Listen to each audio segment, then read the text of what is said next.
In a world where modernity reigns supreme, there exists a timeless practice that's slowly fading away. A practice deeply rooted in tradition and harmony with nature, beekeeping. The tradition of beekeeping is a practice that had been undertaken by most of the African communities, and basically using we could say, the log hive, which was more or less a more of a hard way of keeping bees, and most of the communities had a lot of attachment to honey, mainly for their cultural practices like dowry payment. For centuries, beekeepers have been the stewards of these vital pollinators, nurturing them with care and respect. But as time marches on, the age-old methods of beekeeping are facing an uncertain future. A lot has been said and written about bees. Myths and stories told and complex films made. Nevertheless, many questions still remain unanswered. What kind of creatures are we dealing with? Is it simple insects or an intelligent system or a societal phenomenon that is working in harmony? This is a democratic society, an intelligent society. This is not a story about insects, but of an enlightened society whose many secrets still needs to be revealed. The bees family is a unique, collectively intelligent, inside a social community. Human society should gain practically a lot regarding their culture of coexistence, their duration of labor, their unity, their collective response to danger, their electoral system, their systematic profession, and many other qualities. There are 3 types of bees in a beehive: the queen, drones, and workers, and each plays a unique role in the creation and maintenance of the colony.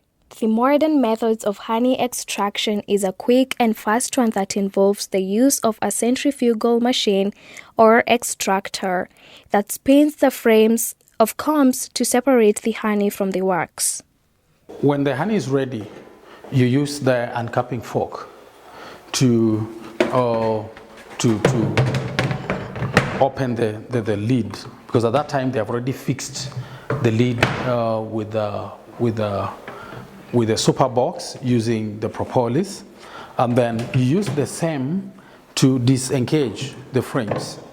At that time you're already in your bee suit and of course in your gloves, and you have already used the smoker. You use the smoker to smoke at the entrance to make the bees docile. You make them not to be active.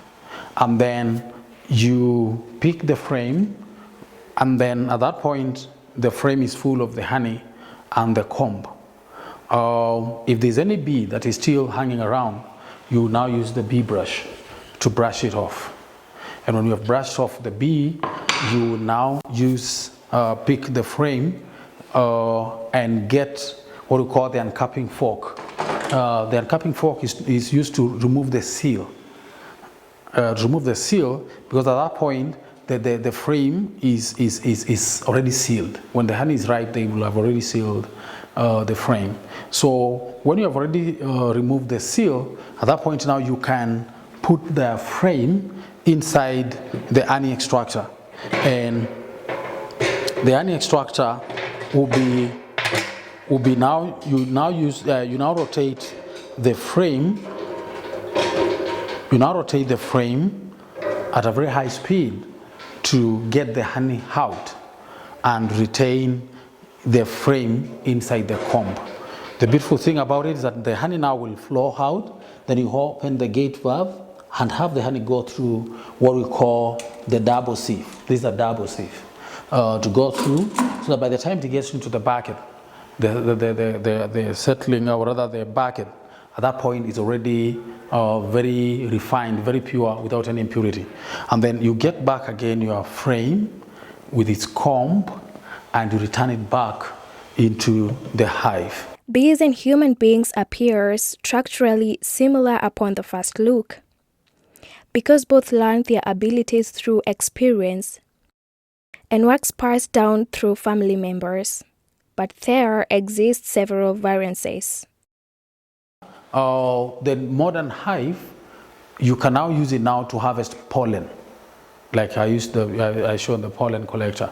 You can use it now also to harvest, pollen, propolis, royal jelly, bee venom, as opposed to the traditional method. And so as a result of that, you realize clients or other bee farmers are not only getting money from honey, they're even getting more money. Honey is of the lowest value as opposed to the other products.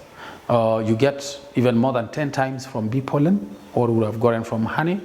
You get even more than 5 times from propolis.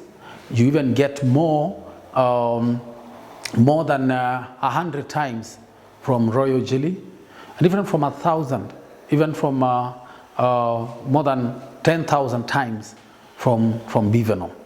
So as a result of that, now people take it like a business, other than just taking it as a social venture.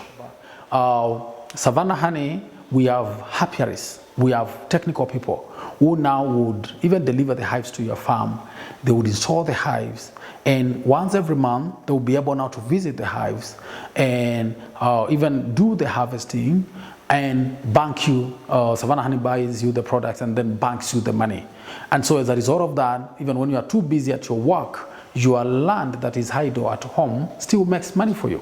By honoring the wisdom of the past and embracing the innovations of the future, we can ensure that the art of beekeeping continues to thrive for generations to come.